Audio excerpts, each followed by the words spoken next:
ನಮಸ್ತೆ ವೀಕ್ಷಕರೇ. ಒಂದೂರಿನಲ್ಲಿ ಒಬ್ಬ ಗಡಿಯಾರ ತಯಾರಕನಿದ್ದನು. ಅವನ ಅಂಗಡಿಯಲ್ಲಿ ದೊಡ್ಡದು ಸಣ್ಣದಾಗಿ ಎಲ್ಲ ರೀತಿಯ ಗಡಿಯಾರಗಳಿದ್ದವು. ಕೈ ಗಡಿಯಾರದಿಂದ ಗೋಡೆಯ ಗಡಿಯಾರದವರೆಗೆ ಪ್ರತಿಯೊಂದರ ಗಡಿಯಾರವು ಅವನ ಅಂಗಡಿಯಲ್ಲಿ ಲಭ್ಯವಿತ್ತು. ಗಡಿಯಾರ ತಯಾರಿಸುವುದರಿಂದ ಹಿಡಿದು ಅದನ್ನು ಮಾರಾಟ ಮಾಡುವವರೆಗೂ ಎಲ್ಲವನ್ನೂ ಅವನೇ ಮಾಡುತ್ತಿದ್ದ. ಗಡಿಯಾರ ತಯಾರಕನ ಅಂಗಡಿಯು ಕೇವಲ ಗಡಿಯಾರಗಳಿಗೆ ಮಾತ್ರ ಪ್ರಸಿದ್ಧವಾಗಿರದೆ ಅವನ ಮಾತುಗಳಿಗೂ ಪ್ರಸಿದ್ಧವಾಗಿತ್ತು. ಗಡಿಯಾರ ತಯಾರಕನು ತುಂಬ ಚೆನ್ನಾಗಿ ಮಾತನಾಡ್ತಾ ಇದ್ದ. ಅವನ ಮಾತುಗಳಿಂದ ಕಾಣಿಸ್ತಾ ಇತ್ತು ಇವನು ತುಂಬ ಬುದ್ಧಿವಂತನು ಮತ್ತು ಜ್ಞಾನಿಯಾದವನು ಎಂದು.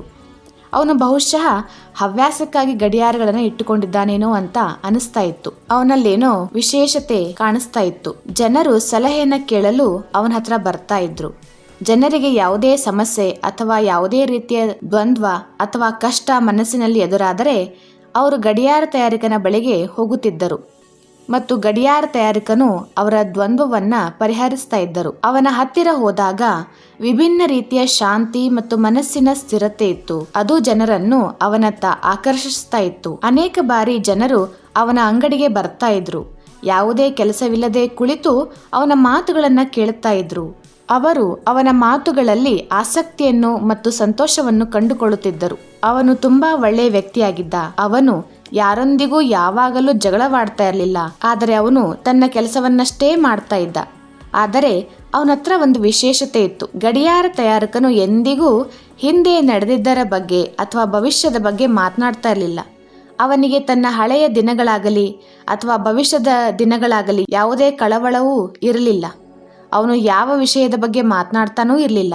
ಅವನಿಗೆ ಸುಮಾರು ಜನ ಕೇಳ್ತಾ ಇದ್ರು, ನೀನು ಇಷ್ಟು ಚೆನ್ನಾಗಿ ಮಾತನಾಡುತ್ತೀಯಾ, ಪ್ರತಿ ವಿಷಯದ ಬಗ್ಗೆ ನೀನು ತುಂಬಾ ತಾರ್ಕಿಕವಾಗಿ ಮಾತನಾಡುತ್ತೀಯ, ಆದರೆ ಏಕೆ ನೀನು ಅಷ್ಟು ಮೌನವಾಗಿರ್ತೀಯ? ಮತ್ತೆ ಯಾವಾಗ ನಾವು ನಿನ್ನ ಹಳೆಯ ದಿನಗಳ ಬಗ್ಗೆ ಅಥವಾ ಭವಿಷ್ಯದ ಕುರಿತಾಗಿ ನಿನ್ನನ್ನು ಕೇಳಿದರೂ ನೀನು ಮುಗುಳ್ನಗುತ್ತಾ ಗಡಿಯಾರದ ಕಡೆಗೆ ಬೆರಳು ಮಾಡಿ ತೋರಿಸ್ತೀಯ. ನಮಗೆ ಏನೂ ಅರ್ಥ ಆಗೋದಿಲ್ಲ. ಅದಕ್ಕೆ ಅವನು ಹೇಳ್ತಾ ಇದ್ದ, ಅದು ಹಾಗೆ ಅಷ್ಟೇ. ನಂತರ ಒಂದು ದಿನ ಒಬ್ಬ ಯುವಕ ಗಡಿಯಾರ ತಯಾರಕನ ಬಳಿಗೆ ಬರ್ತಾನೆ. ಆ ಹುಡುಗನು ಗಡಿಯಾರ ತಯಾರಕನ ಬಗ್ಗೆ ಬಹಳಷ್ಟು ಕೇಳಿದ್ದನು. ಅವನು ತುಂಬ ಬುದ್ಧಿವಂತ ವ್ಯಕ್ತಿ ಮತ್ತು ತುಂಬ ಚೆನ್ನಾಗಿ ಮಾತನಾಡ್ತಾನೆ ಅಂತ ಕೇಳಿದ್ದ. ಆದ್ದರಿಂದ ಅವನು ಖಂಡಿತವಾಗಿಯೂ ಸಮಸ್ಯೆಯನ್ನು ಪರಿಹರಿಸುತ್ತಾನೆ ಎಂದು ಆ ಯುವಕ ಗಡಿಯಾರ ತಯಾರಕನ ಬಳಿಗೆ ಬರ್ತಾನೆ. ಯುವಕ ಗಡಿಯಾರ ತಯಾರಕನಿಗೆ ಒಂದು ಪ್ರಶ್ನೆಯನ್ನು ಕೇಳ್ತಾನೆ. ನಾನಿನ್ನೂ ನನ್ನ ಹಳೆಯ ತಪ್ಪುಗಳ ಬಗ್ಗೆ ಪಶ್ಚಾತ್ತಾಪ ಪಡುತ್ತೇನೆ ಮತ್ತು ಭವಿಷ್ಯದ ಬಗ್ಗೆ ತುಂಬಾ ಚಿಂತೆ ಮಾಡುತ್ತೇನೆ. ನನಗೆ ಯಾವ ಕೆಲಸವೂ ಮಾಡಲು ಮನಸ್ಸಾಗುವುದಿಲ್ಲ. ನಾನು ದಿನವಿಡೀ ಚಿಂತೆಯಲ್ಲೇ ಪಶ್ಚಾತ್ತಾಪದಲ್ಲೇ ಇರ್ತೇನೆ. ನನಗೆ ಸರಿಯಾದ ದಾರಿಯನ್ನು ತೋರಿಸಿ. ಹುಡುಗನ ಪ್ರಶ್ನೆಯನ್ನು ಕೇಳಿ ಗಡಿಯಾರ ಮಾರುವವನು ಹೇಳ್ತಾನೆ, ಅದೆಲ್ಲವನ್ನು ಬಿಡು. ಮೊದಲು ಈ ಗಡಿಯಾರವನ್ನು ತೆಗೆದುಕೋ. ಇದು ಹಾಳಾಗಿದೆ. ಇದನ್ನು ನನಗಾಗಿ ನೀನು ಸರಿ ಮಾಡು. ಇದನ್ನು ಕೇಳಿ ಹುಡುಗ ಬೆಚ್ಚು ಬಿದ್ದ. ನಾನಿದನ್ನು ಹೇಗೆ ಸರಿಪಡಿಸಲಿ ಎಂದು ಕೇಳುತ್ತಾನೆ. ನೀವೇ ಇದನ್ನ ತಯಾರು ಮಾಡಿ ಅಂತ ಕೇಳುತ್ತಾನೆ. ನನಗೆ ಗಡಿಯಾರ ತಯಾರು ಮಾಡೋಕೆ ಬರೋದಿಲ್ಲ ಅಂತ ಹೇಳ್ತಾನೆ. ಗಡಿಯಾರ ತಯಾರಕನು ಹೇಳ್ತಾರೆ, ಅಯ್ಯೋ, ಕನಿಷ್ಠ ಪಕ್ಷ ಪ್ರಯತ್ನನಾದರೂ ಮಾಡು. ಇದನ್ನು ತೆಗೆದುಕೊಂಡು ಮೊದಲು ಇದನ್ನು ತೆರೆ ಎಂದು ಹೇಳಿದ. ಇದಾದ ನಂತರ ಹುಡುಗ ಅವನು ಹೇಳಿದ ರೀತಿ ಮಾಡ್ತಾ ಹೋಗ್ತಾನೆ. ಅವನು ಕೆಲವು ಗಂಟೆಗಳ ಕಾಲ ಗಡಿಯಾರವನ್ನು ಸರಿಪಡಿಸುತ್ತಾನೆ. ಸುಮಾರು 2 ಗಂಟೆಗಳ ನಂತರ ಗಡಿಯಾರ ಸಂಪೂರ್ಣವಾಗಿ ಸರಿಯಾಗುತ್ತದೆ ಮತ್ತು ಚೆನ್ನಾಗಿ ಕೆಲಸ ಮಾಡತೊಡಗುತ್ತದೆ. ಗಡಿಯಾರ ತಯಾರಕನು ಹುಡುಗನಿಗೆ ಧನ್ಯವಾದವನ್ನು ಸಲ್ಲಿಸುತ್ತಾ ಹೇಳ್ತಾನೆ, ನನ್ನ ಗಡಿಯಾರ ಸರಿ ಮಾಡಿದ್ದಕ್ಕೆ ಧನ್ಯವಾದಗಳು. ಯುವಕ ಹೇಳುತ್ತಾನೆ, ಇದೆಲ್ಲವೂ ಸರಿ, ಇದನ್ನು ಬಿಟ್ಟುಬಿಡಿ. ಮೊದಲು ನನ್ನ ಸಮಸ್ಯೆಯ ಕುರಿತು ಹೇಳಿ. ಗಡಿಯಾರ ತಯಾರಕನು ಹೇಳಿದ, ಅದನ್ನೇ ನಾನು ನಿನಗೆ ಹೇಳ್ತಾ ಇದ್ದೇನೆ.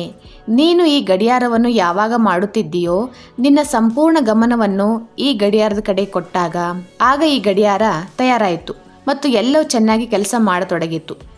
ಗಡಿಯಾರದ ಸೂಜಿಗಳು ಸರಿಯಾಗಿ ಚಲಿಸಲು ಆರಂಭಿಸಿದವು. ಗಡಿಯಾರ ಸ್ವಚ್ಛವಾಗಿ ಕಾಣಿಸಿತು. ಎಲ್ಲವೂ ಸರಿಯಾಗಿ ಕೆಲಸ ಮಾಡಲು ಆರಂಭಿಸಿತು. ಆದರೆ ಇದರ ಹಾಗೆ ನಮ್ಮ ಜೀವನವೂ ಆಗಿದೆ. ನಿನ್ನ ಜೀವನ ಒಡೆದ ಗಡಿಯಾರದಂತಿದೆ. ನೀನು ನಿನ್ನ ಸಂಪೂರ್ಣ ಗಮನವನ್ನ ಗಡಿಯಾರವನ್ನು ತಯಾರಿಸೋದ್ರ ಕಡೆಗೆ ಕೇಂದ್ರೀಕರಿಸಿದೆಯಲ್ಲ. ನೀನು ನಿನ್ನ ಸಂಪೂರ್ಣ ಗಮನವನ್ನು ಗಡಿಯಾರವನ್ನು ತಯಾರಿಸೋದರ ಕಡೆಗೆ ಹೇಗೆ ಗಮನ ಕೊಟ್ಟೆಯೋ ಅದೇ ರೀತಿ ನಿನ್ನ ಜೀವನವೂ ಆಗಿದೆ. ಆದ್ದರಿಂದ ಈ ಕ್ಷಣದಿಂದ ಮುಂದಕ್ಕೆ ನೀನು ನಿನ್ನ ಎಲ್ಲ ಗಮನವನ್ನು ನಿನ್ನ ಜೀವನ ಕಟ್ಟುವ ಮಾತಿಗೆ ಕೊಡಬೇಕು. ಗಡಿಯಾರ ಹೇಗೆ ಒಡಿತೆಂದು ಚಿಂತಿಸಬೇಡ. ನಿನ್ನ ಜೀವನ ಹೇಗೆ ಹಾಳಾಯಿತು ಎಂದು ಚಿಂತಿಸಬೇಡ. ನಾನು ಎಷ್ಟು ತಪ್ಪುಗಳನ್ನು ಇಂದಿನವರೆಗೆ ಮಾಡಿದ್ದೇನೆ ಎಂಬುದನ್ನು ಚಿಂತಿಸಬೇಡ. ನಂತರದಲ್ಲಿ ಮತ್ತೆ ನೀನು ಈ ರೀತಿಯೂ ಯೋಚಿಸಬಾರದು, ಗಡಿಯಾರದ ಸಮಯದ ಕಳೆಯ ನಂತರ ನಾನೇನ್ ಮಾಡ್ತೇನೆ, ಭವಿಷ್ಯದಲ್ಲಿ ಈ ಗಡಿಯಾರದ ಉಪಯೋಗ ಏನು, ಜೀವನದಲ್ಲಿ ನಾನು ಏನು ಮಾಡ್ತೇನೆ, ಭವಿಷ್ಯದಲ್ಲಿ ನಾನು ಯಾವ ಕೆಲಸ ಮಾಡ್ತೇನೆ, ಈ ಎಲ್ಲದರ ಬಗ್ಗೆ ನೀನು ಯೋಚಿಸಬಾರದು. ನೀನು ಯೋಚಿಸಬೇಕಾದದ್ದು ಒಂದೇ, ನಿನ್ನ ಇಂದಿನ ದಿನವನ್ನು ನೀನು ಹೇಗೆ ಮಾಡುತ್ತೀಯಾ ಎಂಬುದು. ನಿನ್ನ ಇಂದಿನ ದಿನ ನೀನು ಹೇಗೆ ಉತ್ತಮಗೊಳಿಸುತ್ತೀಯಾ ಎಂದು. ಮತ್ತು ಹಿಂದಿನ ದಿನಕ್ಕಿಂತ ಇವತ್ತಿನ ದಿನವನ್ನು ನೀನು ಹೇಗೆ 10 ಪಟ್ಟು ಉತ್ತಮಗೊಳಿಸುತ್ತೀಯಾ ಮತ್ತು ನೀನು ಈ ಸಮಯವನ್ನು ಹೇಗೆ ಬಳಸ್ತೀಯಾ. ನೀನು ನಿನ್ನ ಇಂದಿನ ಮೇಲಷ್ಟೇ ಗಮನ ಕೊಡಬೇಕು. ನೀನು ನಿನ್ನ ಹಳೆಯದನ್ನು ಬದಲಾಯಿಸಲು ಸಾಧ್ಯವಿಲ್ಲ, ಆದರೆ ನಿನ್ನ ಭವಿಷ್ಯವು ನಿನ್ನ ಇಂದಿನ ದಿನದ ಮೇಲೆ ಅವಲಂಬಿತವಾಗಿದೆ ಮತ್ತು ಇದೇ ನಿನಗೆ ಪ್ರಕೃತಿಯು ನೀಡಿರುವಂಥ ಶಕ್ತಿ. ಅಂದರೆ ನೀನು ನಿನ್ನ ಇಂದನ್ನು ಬದಲಾಯಿಸಬಹುದು ಮತ್ತು ನಿನ್ನ ಭವಿಷ್ಯವನ್ನು ನಿನ್ನದೇ ಕೈಗಳಿಂದ ಬರೆಯಬಹುದು. ಮತ್ತು ನಾನು ನಿನಗೆ ಕೊನೆಯದಾಗಿ ಒಂದು ವಿಷಯವನ್ನು ಹೇಳುತ್ತೇನೆ, ಅಂದರೆ ನೀನು ನಿನ್ನ ನಾಳೆಯಲ್ಲಿರುವ ಸಂತೋಷವನ್ನು ಹುಡುಕಬೇಕಾಗಿಲ್ಲ, ನೀನು ಇಂದಿನಲ್ಲೇ ಸಂತೋಷವನ್ನು ಹುಡುಕಬೇಕು.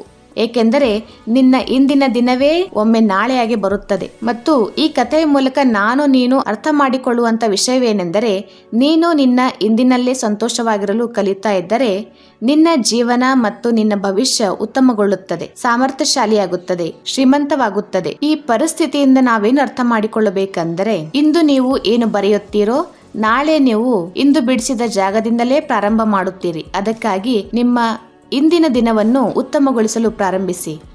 ಸ್ನೇಹಿತರೆ, ಈ ಕತೆ ನಿಮಗೆ ಹೇಗನ್ಸಿದೆ ಅಂತ ಹೇಳೋದಕ್ಕೋಸ್ಕರ ಕಮೆಂಟ್ ಬಾಕ್ಸ್ನಲ್ಲಿ ಒಂದು ಕಮೆಂಟ್ ಹಾಕಿ ಮತ್ತು ಕೊನೆಯಲ್ಲಿ ಲೈಕ್ ಮತ್ತು ಸಬ್ಸ್ಕ್ರೈಬ್ ಮಾಡಿಕೊಳ್ಳೋದನ್ನು ಮರಿಬೇಡಿ. ಮತ್ತೆ ಸಿಗೋಣ ಇನ್ನೊಂದು ಇಂಟ್ರೆಸ್ಟಿಂಗ್ ಸ್ಟೋರಿ ಜೊತೆಗೆ.